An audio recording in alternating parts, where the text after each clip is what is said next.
We still are holding at 15% containment. We still have 90,000 structures that are threatened, and can confirm that 124 structures have been destroyed and 23 have been damaged.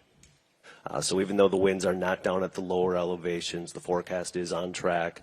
What that means is a challenging afternoon and evening of strong, dry, offshore winds that will impact the fire area. So we're in this critical, really 24-hour window. We're hopeful that the winds will ease off after midnight tonight.